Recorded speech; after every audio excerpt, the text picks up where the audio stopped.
Before we get into this episode, Mike and I want to thank you for being part of this community. We absolutely love what we do with this podcast, and we think it's important to bring you valuable content by exploring unconventional lifestyles, experiences, and perspectives. We are continually looking to improve the listening experience, and we want to bring in some of your favorite guests. We have a favor to ask, and that is if you can follow wherever you watch or listen so we can continue improving the show. We are so grateful for your support. Now let's get into it.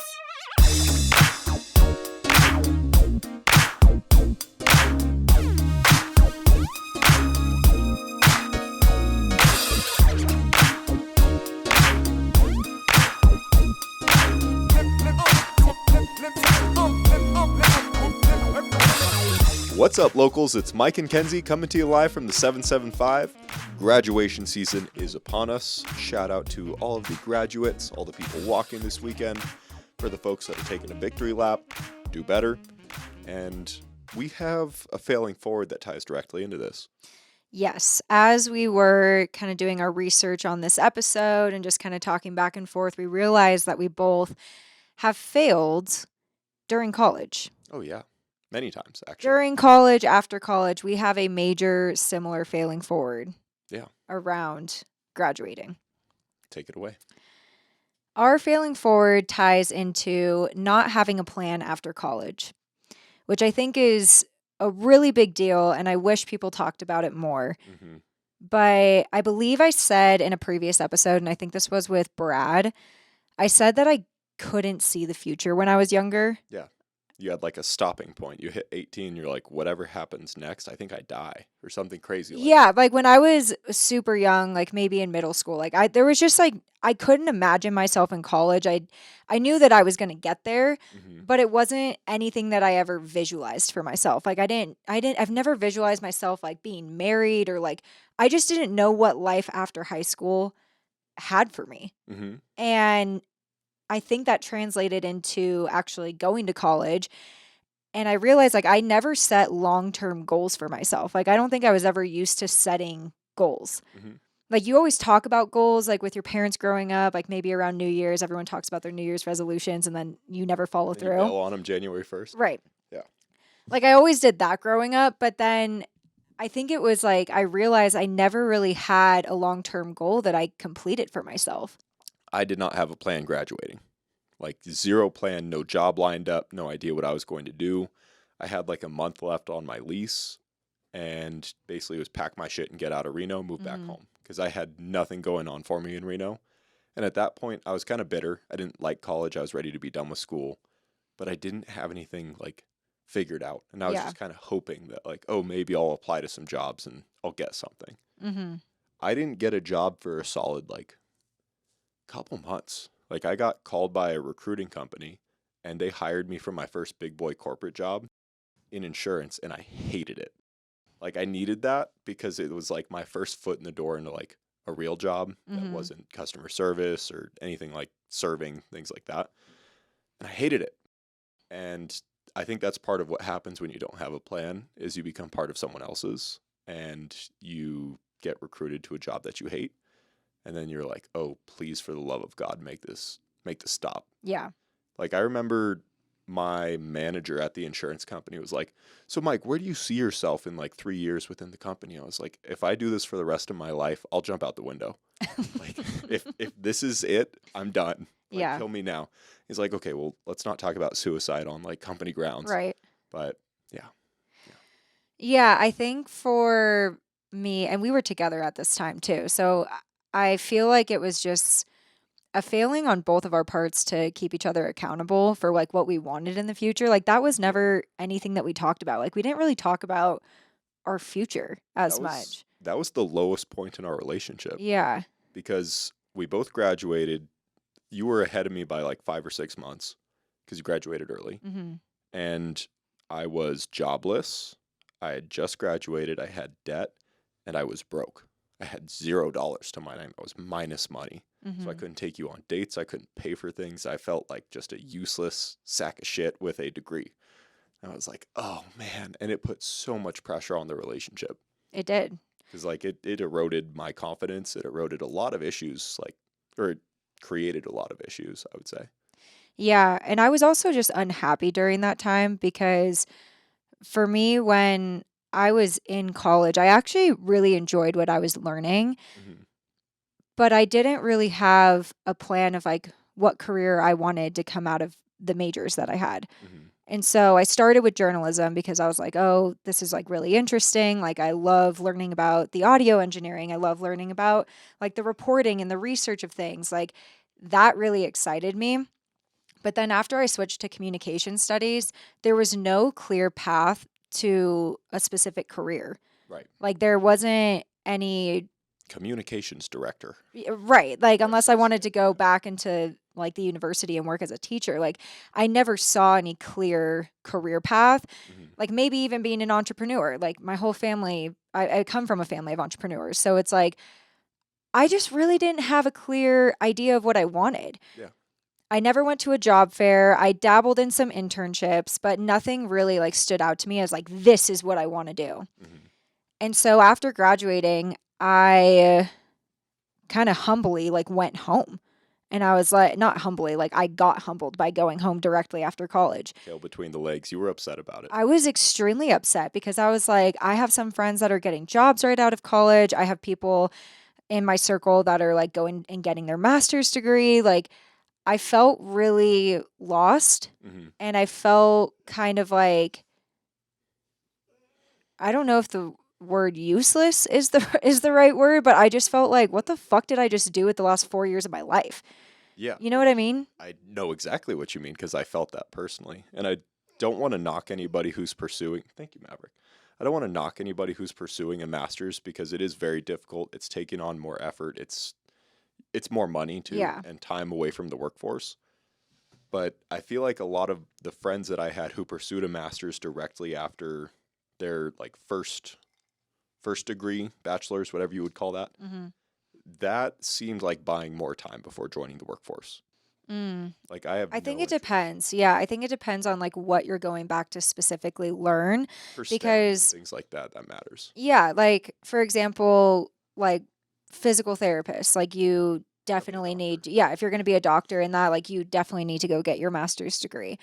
Um I even think like what a master's degree means to me, and again, like I don't have one, so I'm coming kind of out of my ass. Hmm. But a master's degree for me is like you're becoming more of an expert in that field.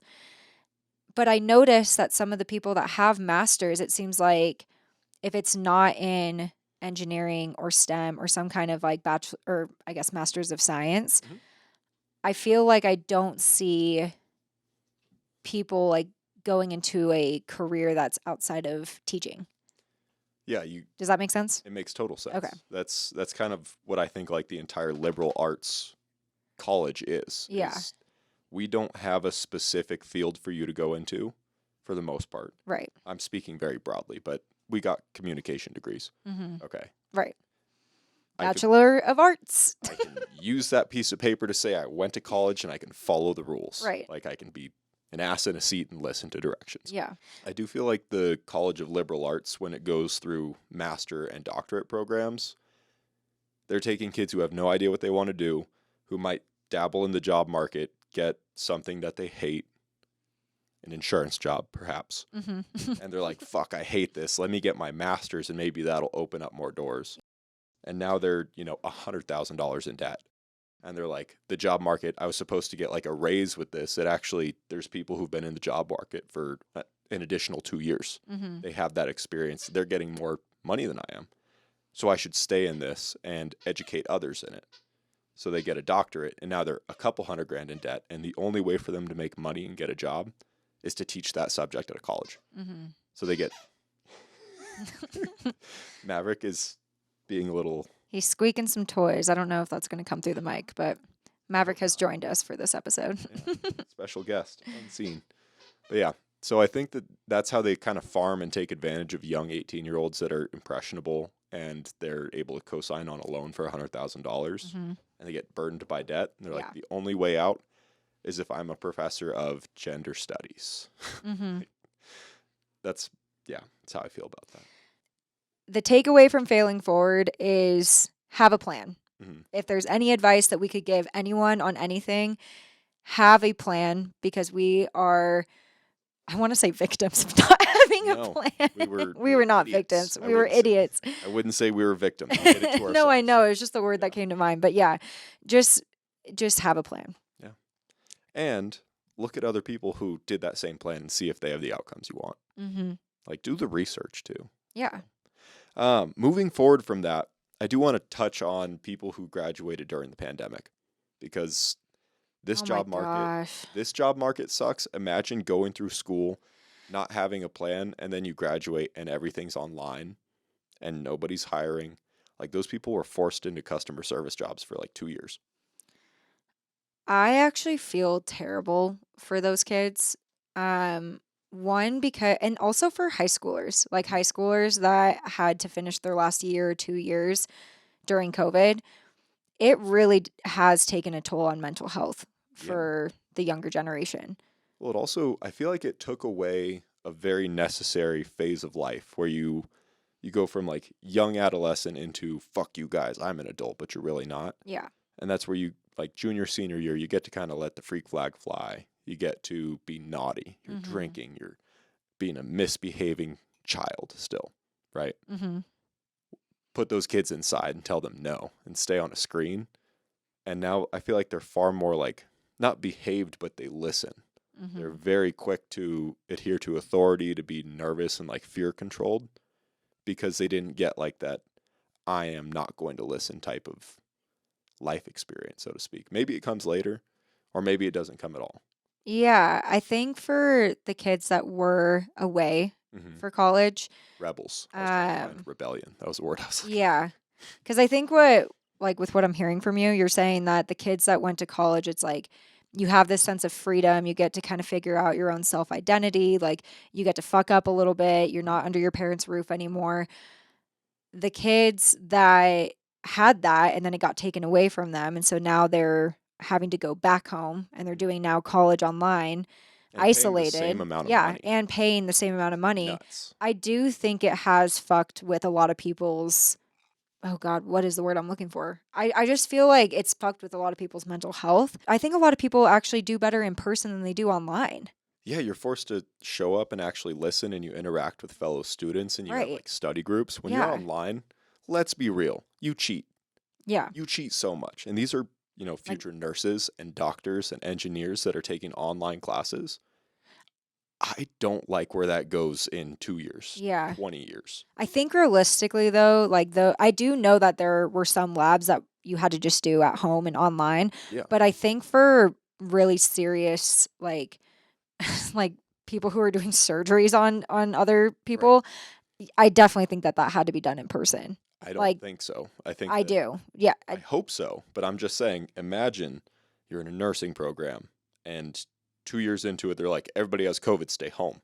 And you're like, fuck, I have to graduate. I have 1 year left, and they shut everything down. It's all online. Maybe your labs are in person. You have to be vaccinated. You have to wear a mask. There's all these things that don't work that they're like, oh, we learned that 3 years later, but we really knew 2 weeks into it. Mm-hmm. Those kids who are online studying how to work on human bodies or on bridges and all these things that are important, you should really have hands-on experience, got at least a year online. And I'm sure many of them used Quizlet and all sorts of like cheat sheets. I don't feel like they learned the information as much as they needed to. I think there's going to be an entire generation of doctors and nurses and engineers that are fucked, and we should not trust them or their medical advice because I don't know if they're up to par. Yeah. I mean, that's definitely an interesting thought. I don't know. The thing is like we don't know what actually happened during that time. I think I just see a lot of the effects from people that I talk to and their experience. And I do know that some of the labs were done at home. Mm-hmm. But I also know that other labs were done in person because now it's past that point. Like It is now, yeah. like we're all in person now. Like COVID is over. Like it's in the past.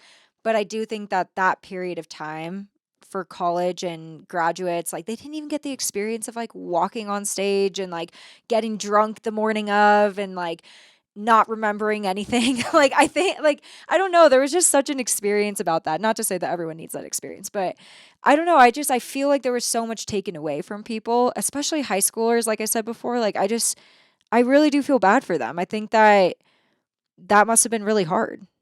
Yeah, they missed out on a critical rebellious phase. And I feel Yeah. like those are going to be far more adherent people. Like Yeah. they'll listen to a government that tells them what to do, or a boss, or Mm-hmm. another person. I feel like that generation is going to be far more predisposed to cults and pyramid schemes and like getting tricked. Oh my gosh, I hope not. Because I don't know. you gotta be a little rebel. You gotta question authority because if you don't, you're gonna be going along with the flow and then you realize 20 years later, this dude siphoned off all my money and he's fucking my wife and I'm in a cult. What do I do? Like, I think that is the most extreme. yes, it is. If you're in the trades, you got to be hands on, Right. literally in the trenches. Like, oh, okay, I have to make sure this is the right copper pipe Yeah. because if I use something else, it's going to degrade and break and it's going to cause a huge shit show of issues. We need those people Mm-hmm. badly. And those jobs are basically you go to school and you're getting paid. Sorry. You're good. It's good whiskey. Ugh. But you go to school, you're getting paid while you're in school. You're Yeah. learning a valuable skill that will literally be a career, and you can own your own business from it. You become a journeyman. Like, there's so many different career paths that you could go. Well, I take that back. There's a limited amount of career paths in the trades that can make you a shitload of money. Mm-hmm. And yeah, being a plumber is not the most luxurious job, but they make way more than I do. Like, I was about triple. to say, They like, make 3 times what I make Yeah. annually, and they work probably double the hours, but yeah. they're also plumbing in that cash. So Mhm. just saying, the trades, I think that's a better route to go. I do feel for the people who got screwed during COVID. Yeah. I do want to talk about the job market a little bit Mhm. because I did recently get a new job. Thank you. Thank you. But Insert some applause in there. yeah, I will. I'll insert some applause. I had a really hard time like getting a new job. I feel like the job market during COVID was a really special time because people were getting remote jobs for so much money. Mm-hmm. Like, I remember friends getting an absurd amount for their salary. It was the gold rush. It really was. Like, it was like an insane time to make money. It was the As tech gold rush. it was the tech gold rush. It really was. Yeah. And so I think my expectations for like when I started looking for a new job, like I was like, oh, this is going to be easy. Like I've put in my time now. Like I have skills and experience. I'm bringing value to another company. It took me so long to find a new job. And during that time, How long was your job search? Because you It were was still like- employed. it was over a year. It was over a year. I was also getting rejected left and right. Like that is completely normal. And I do like it's really negative, and I think like a lot of people that are in the job market like are going through it right now. Literally hundreds of job applications I sent out, hundreds. Yeah. And rejection left and right. One of the things that I'm noticing in the job market, I'm a recruiter. I hire people for a living. I interview people for a living, actually. I'm literally on the phone with people most of the day talking about their experience, what their job search is like. And it's a little bit about how they talk about themselves. Part of that is their confidence and their ability to speak to their experience. But what they talk about in this job market is a lot of them have been searching for more than a year. Mm-hmm. Many of them have had little to no luck, and they have just been going. So the job market is tough. And what I'm seeing, this is just a theory, but it's a conspiracy theory, and I think it's true. I think a lot of companies are posturing Mm-hmm. for their stakeholders, for their investors, and saying, yes, we're hiring, we're doing okay. Yeah. But I think they're posting fake jobs. I absolutely think they're posting fake jobs, and I think it's inappropriate. I think it's unfair It's totally unethical. and unethical. Yeah. I'm extremely disappointed with the job market right now. I feel like there are so many people that got laid off, and to basically advertise your company through a fake job posting and then have like some news article come out saying like there's the most jobs we've ever had in the country, and it's like We're in a recession. That's not true. it's just not true. Like it's so like trust me, like it took me so long, and it's honestly not because I don't have the exact experience. Like obviously I think like what my experience was coming from was like I was doing general marketing, But with some of the jobs that I was applying to, I'm like, I'm overqualified for this and I'm not even getting a response back. And so when that starts to happen, if you're not even getting a response back from these companies and you're also seeing them repost the job posting where it's like, Reposted 2 weeks ago. yeah, and it reposted keeps to popping back up. exactly. When you start to see that, it's fake. It's fake. So all that to say, I think that people like definitely need to give themselves a lot of grace during this time, but I also think it's important to like keep learning. Like keep building your skill sets, like whether that's going to get a certification online, whether that's like continuing to read books that are related in your job field, like anything that can still add value, even if it's like doing side hustles and creating stuff on the side. Yes. You need to still like show up for the companies and be like, yes, I had a long break, but this is what I did in that time. You have to, as a candidate, Yeah. you have to present yourself. If you've had a long time off, they're going to prioritize somebody who's working currently because they're like, okay, you probably have been looking. Yeah. But it's been 9 months. What have you been doing? Have you been serving? I want you to look up what % of the U.S. population has $500 or less saved. I'm willing to bet it's 50%, maybe higher. This is according to Yahoo Finance. So I don't know how accurate that is. According to the survey, 49% of Americans have $500 or less in their savings account, with 36% reporting they have less than $100 saved up. This means that a small financial upset can cause these households to end up in debt or more debt. And this was February 5th, 2024. So about half the population has a rainy day savings of less than $500. And you said 36% of that is less than 100? Let me see. 30. Where'd you get that 36 from? It says 36% reporting they have less than $100 saved up. But how are they getting this information? I'm sure if you have any kind of welfare programs or you have some form of community outreach like SNAP, food stamps, things like that. Yeah. They probably ask. They're like, hey, you need to qualify with X number of dollars in your bank account or less. You need to be poor, justifiably on your taxes, etc., to qualify for these programs. Yeah. That's probably how they get that data. Part of my excitement entering the recruiting industry was the people that I was recruiting were going to major tech companies with 2 to 3 years of experience and making triple, almost quadruple my salary. And they were doing the same thing I was. So I knew that long term, this could be me. I stick around, I scratch your back, a couple years down the road, now you return the favor, now I'm making 6 figures, life is great. And then the economy took a shit and tech went, we don't have limitless growth. We actually realized reports are down, we're not making any money. Right. So they laid off all of their software engineers, they laid off all of their people other than the sales department. And so when you go through mass layoffs and you don't really need to build more product, you have it dialed in, you're not hiring those people, then you're not hiring the people who hire those people. So this need for recruiters dried up. And all of a sudden, all of the connections that I had built, all the people that I was like, okay, you've got me, I got you a job, like, let's work together in the future. They've been looking for a job for 9, 10, 11, 12 months. Some of them got into like a startup. That startup folded in 2 months or they got laid off after that because they realized the same issue happened. So my industry looks like AI is going to take over. It is essentially just kind of like you put your resume into a job application. Does it check the following boxes? Does it have the right keywords? Does it have the number of years of experience? Can it tease all of that out?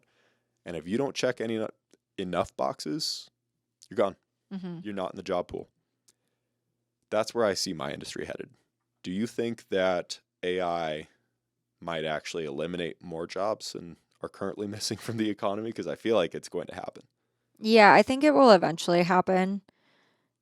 But I also have hope that we will use AI to just like enhance our jobs and not necessarily like replace people with it, because I think that someone still has to manage the AI. Yeah. Like someone still has to know the job enough to manage if the AI is doing it correctly. for now. For now. Yeah, I think, but I don't know what the timeline is of like how long it's going to take AI to like really take over the world. But 5 to 10 years is my guess. I mean, yeah, I really hope that it's not in our lifetime. I'm hoping that AI is just here in our lifetime to enhance our jobs and enhance our life. I hope so too. But that's probably wishful thinking. Yeah, I definitely think the AI tools that I've seen, I'm like, oh my gosh, this is so rad. Like, Yeah. oh, this is going to help with productivity. This is going to save me so much time because it's doing it on its own. And then it clicked where I was like, huh, They're taking our jobs. yeah, like this might take my job someday. Yeah. And it's terrifying, but I do have hope that it may not happen in the way that we think it will. Well, it happened completely backwards from what I thought it would be. So you have computers, I would think they'd be great at computing, coding, mathematics, science. I expected like AI to go wild in that, and the creative industry would be protected for a long time. Yeah. The opposite happened. It started doing like music, like we've heard Kanye and Drake songs that are AI, and they're good. And you're like, oh shit, they've figured out a formula. And this is a computer making music that's pleasant to humans. Yeah. Tyler Perry was building an $800 movie studio in Atlanta. I'm going to say that over again. Tyler Perry was building an $800 million movie studio in Atlanta.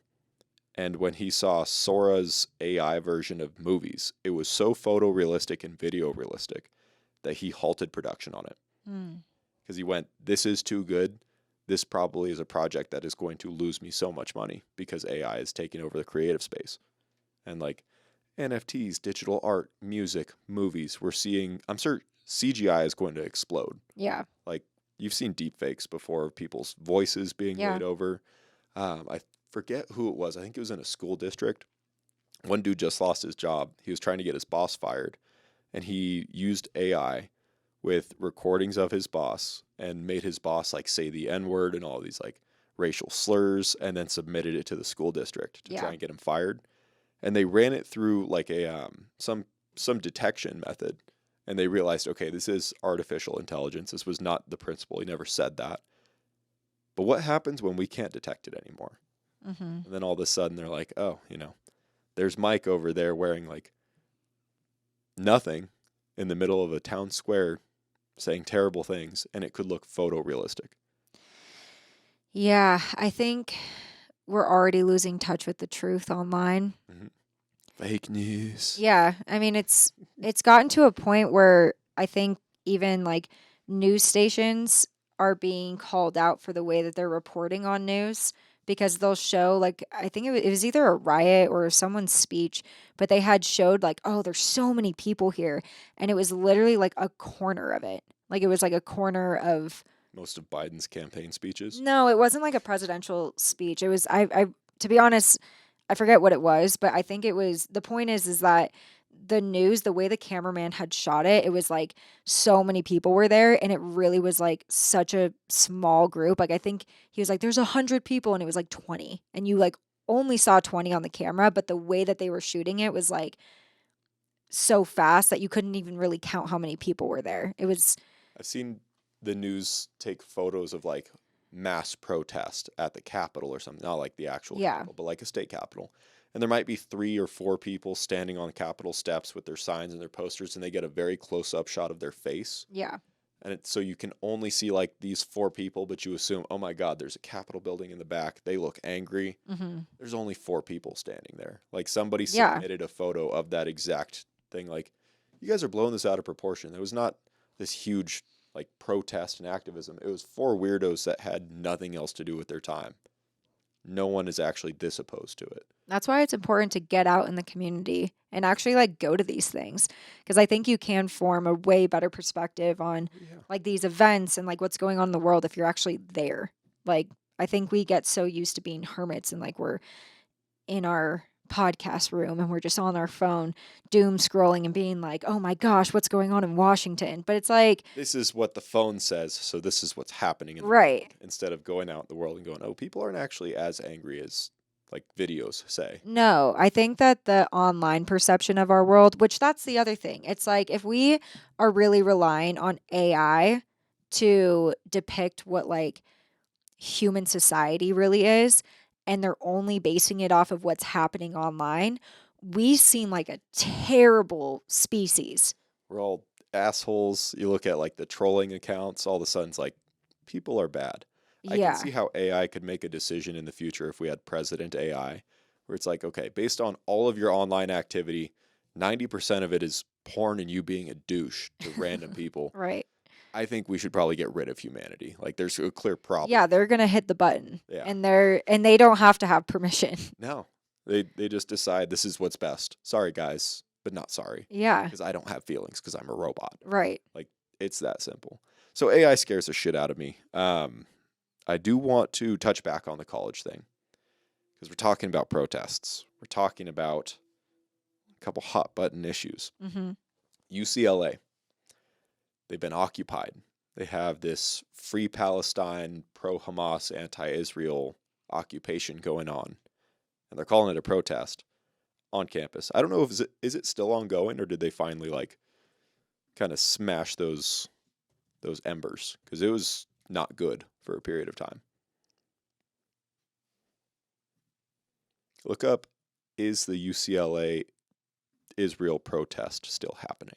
I don't think it's still happening. I think what's happening now is they're unmasking like protesters. So I think it's all over. But they are reporting on like, Well, students are they're not allowed to graduate. Some of them are getting expelled. yeah, because today's Friday when we're recording this. So it's saying many at the scene on Tuesday hid their faces behind masks and scarves. They're Yeah, using facial recognition and retina recognition to actually pick out some of these people. I wanted to talk about that. yeah. Partly because it makes me wonder like is college actually worth it or is it just turning into a farm for liberal activism? Mm-hmm. Like, oh, congratulations, you spent $90,000 in 4 years of your life to go be an activist for something that you're not doing anything.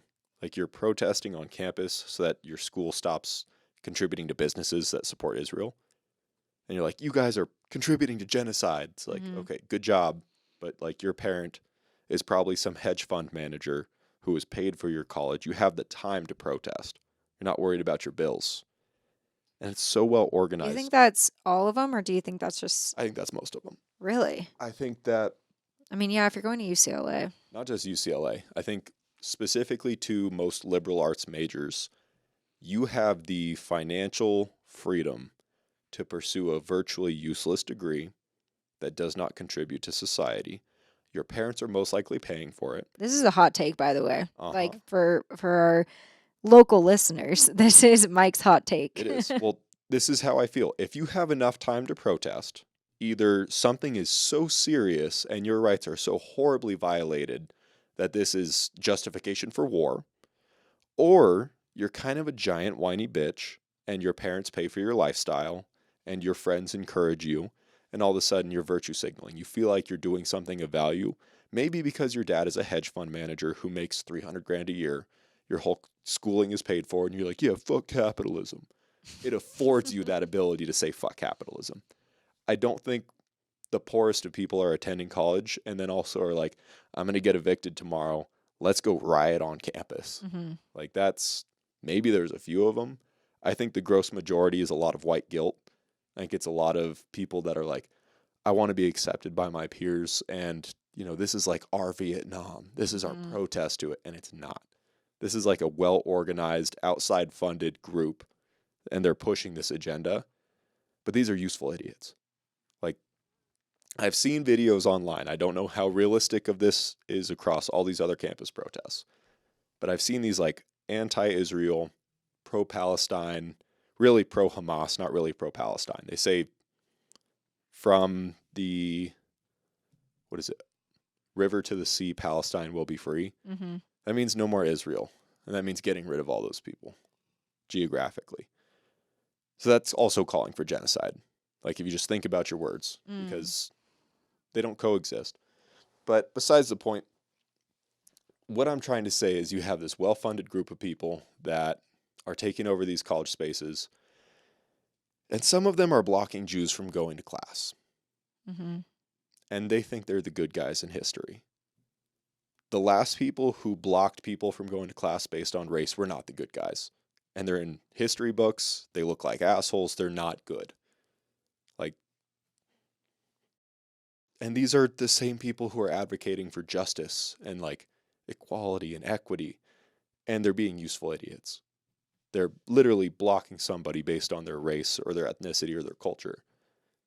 And they're not even participating in war. I think that's the biggest thing here is that, like, this is happening in America. Like, Right. this is, the war is not happening on our grounds. And it's like, if you really want to go fight and you really want to be in war and you really want to, like, encourage that, then go fight. Like, I think to start that, especially on a college campus, like a place of learning, a place where people are paying money to go, and you're blocking someone from going to class, I think that that's wrong. You're not Like, the good guy. you're not, yeah, no, especially when like they're not doing anything back. Like, No. I feel like I don't see like many, and maybe this is, I don't know, maybe I'm just not seeing it, but like, I'm not seeing Jewish people do that. No. What I am seeing, just UCLA specifically, Stupid fly. I know, because they are in and I'm die fly. Oh my God. Ladies and gentlemen, we got them. A place like UCLA that experienced the 2020 through 2022 Black Lives Matter George Floyd riots, and they were riots where they're burning down the city. They defunded the police. So now you have a campus activism protest that occupies part of campus, is defacing property, is racially profiling people, abusing them, not letting them attend classes they're paying for. They don't have the policing to stop that. Mm-hmm. So the university has kind of had their police force take a step back because it's a huge fiasco. And Greek Life has stepped up and said, this is our campus and our job. Let's fuck them up. And so I've been seeing hilarious videos that I fully support of them playing like the national anthem at 3 a.m. by these encampments so they can't sleep. Oh, and they're literally just fucking with them. And then it turned into full-scale violence. So they start ripping down the barricades and like they're clashing. And these protesters have like the end of brushes and brooms and they're like poking at them with spears. It looks like war. No, it does look like war. And then you have these frat boys with their polos and backwards hat. They've got like the weird coiffed hair sticking out from it. And they're like throwing shit at it. And it's like this is going to be in history books. But it's the weirdest looking history ever, and it's hilarious to me. But I just love that, like... It is comical. Like, some of the videos that you watch, I'm just like, what the fuck is this real life? Yeah. And they're, like, throwing fireworks at them and shit. No, it literally looks like war. It's miniature war, because they're like, okay, at this point, the police are doing nothing. These people are gaining too much power. Frat boys, assemble. Frat boys, assemble. Sigma apple pie, unite. Like, it's awesome. I love it because it's a form of justice. It's a form of the community saying no more. And the like, college, this is not right. the college is like, we'll step aside, carry on. We Yeah. can't have the police come in. Police aren't going to do anything. All right. I do think that, like, on the college's part, like, you literally have students who are being discriminated against and are not able to attend class that they're paying for, and you're going to do nothing about it. Mm-hmm. That's disgusting in my eyes. I forget who it was. It might have been the dean of Harvard. If you can look this up, maybe the president of Harvard. They had to testify before Congress because this is before all of these protests were happening. But there was anti-Israeli, anti-Jewish propaganda and rhetoric where it was very anti-Semitic. And Harvard's president, Claudine Gay, announced President Gay. announced her resignation on Tuesday. This week? Mm-hmm. Do you know why? Oh, wait, no. Sorry. This was a reported January 2nd, 2024. That makes way more sense. I was like, that's a long time to know. Yeah. So she had to testify before, I forget which board. It might have been Congress. It might not have been. And they were saying, like, okay, we have students who are advocating for violence against a specific group of people. Does that violate Harvard's policies? And she's like, well, if it's not actionable, then no. What does that, hold on, what does that mean? It means you can say violence against the Jews, for example, which is what was happening. There are students that are saying, you know, Hamas, yay, yay, yay. They're supporting like anti-Semitic rhetoric.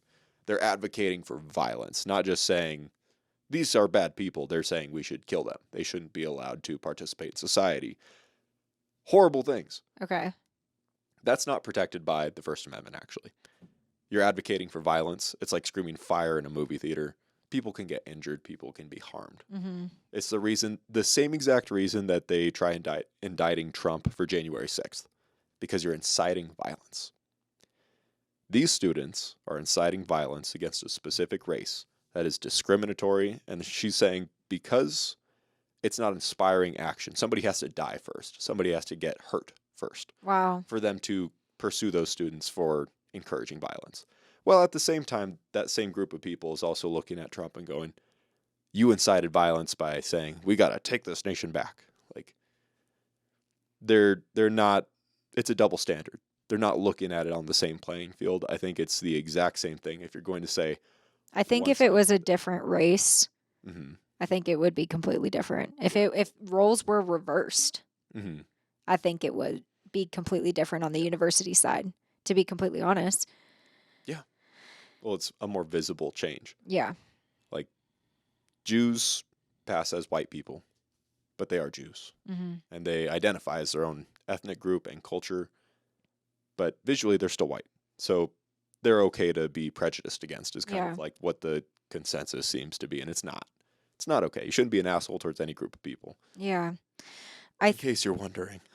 Yeah, I think in this specific topic, I think is like so deeply rooted, and there's a lot of landmines in this topic. Yeah, there really are. And so I want to say that like our opinions are probably like more surface level opinions based on like news articles that have come out, videos that we've seen. Yeah, I'm not boots on the ground. And yeah, like this is definitely just more of like our reaction to like what's kind of going on and like in our country that we know about.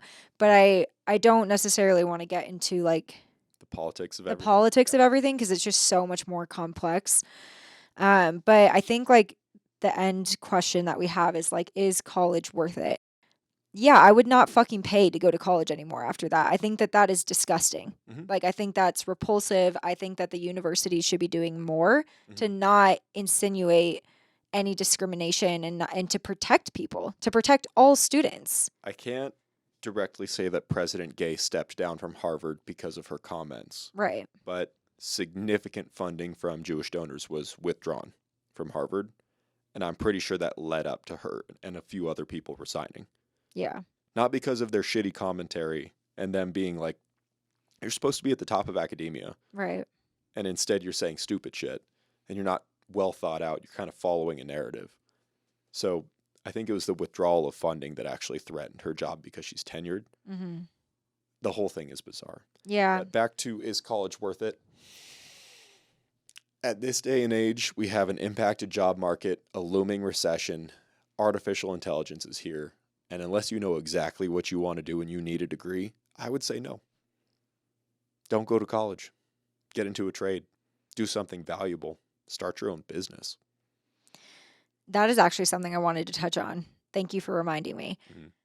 I, like, yeah, also to answer that question, is college worth it? I do think it really depends. Like, going off of what you said, I do think if you know exactly what you're doing and you need a degree for it, yes, fucking go to college. You will pay off that money. Money is money. It comes and goes. You will eventually pay it off. There are financial plans to help you pay off, and you just have to be diligent. You have to be willing to dedicate and sacrifice like for that. And also if like you are in a fortunate situation to like go to college and get a degree and like basically not pay for it, I actually would say go do it.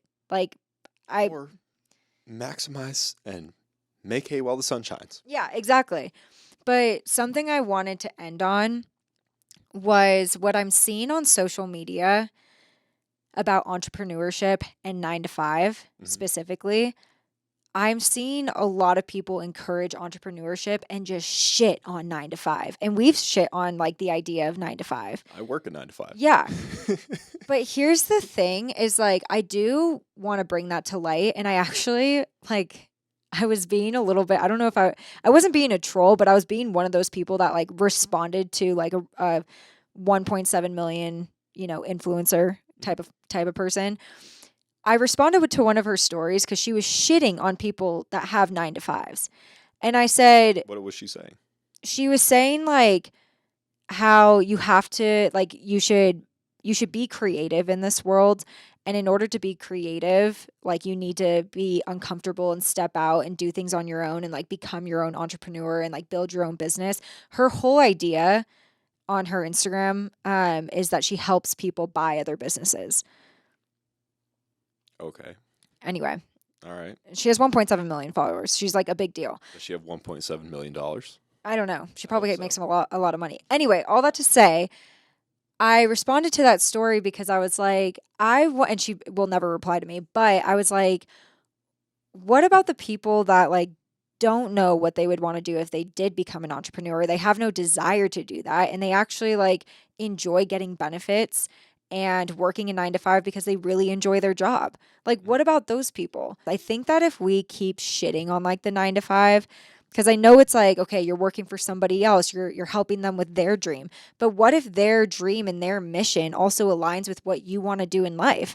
And you get to be a part of that. Like, I think that there's something special about that too. Like, if you become an entrepreneur and you need and you need to have a workforce, you need employees, you better hope that those people get behind your mission and want to help you succeed. Like, if we just all had entrepreneurs, if this entire world was made up of entrepreneurs, like, I don't know how much. We need the workers. Yeah, we also need people who are willing to like get behind like other people's dreams and mission and like want to be part of that dream and mission. Mm-hmm. Like I just wanted to point that out because I think I felt for a really long time, I felt really guilty about not being an entrepreneur and not knowing what I want to do if I were to go down that route. And I think that there shouldn't be shame around that. There shouldn't be shame about like not being an entrepreneur. But if you don't know what you want to do and you feel this pressure, like you need to become an entrepreneur, you need to get out of your 9 to 5, there's a lot of time and money that goes into that. So like do your research first and make sure that that's the right move for you. Because I think working for somebody else is not necessarily always a bad thing. Boom. I think that our 9 to 5ers, not all of them, but during the pandemic, okay? Do you remember frontline workers being heroes? You looked at the cashier at Rayleigh's and you're like, thank you for your service. You're out here risking your life to bag my groceries. God bless you. Yeah. And we forgot that so quickly. It turned into, you fucking loser. Like, so quick. The hustle grind, there's a grift to it on social media.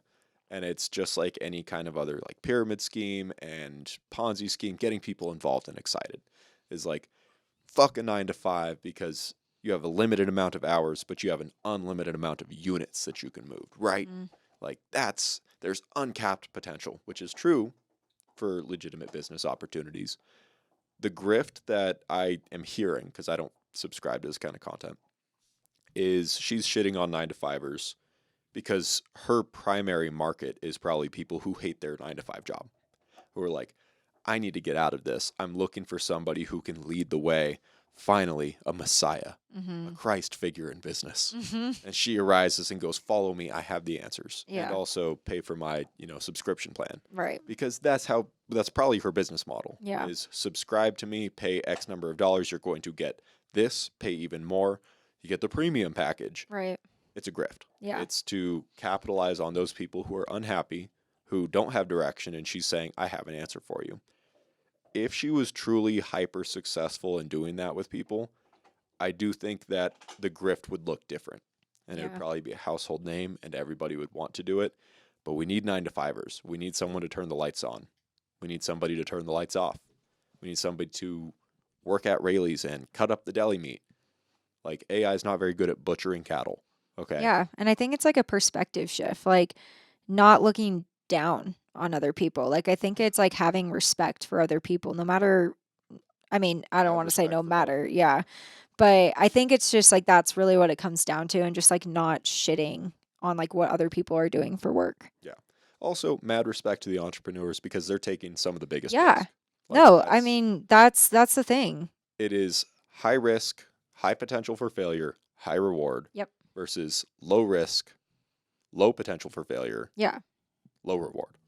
That's life. Yeah. And the entrepreneurs, like, they do need that community, because I think it becomes isolating, Mhm. because you're the only person like in your industry essentially that's like creating the way. You're creating the path, and you don't have like a bunch of coworkers and like camaraderie there. So it's like you have to build your own entrepreneurship community. So it's like that's what I'm seeing online. I don't think it has to be like one way or the other. Like, I think that there can be both. We're tribal And beings. We love groups. oh yeah. Well, should we wrap this up? Yes. Let's go enjoy the rest of our Friday. Yes, we have a graduation to attend. Graduating to a different bottle of whiskey. Cheers.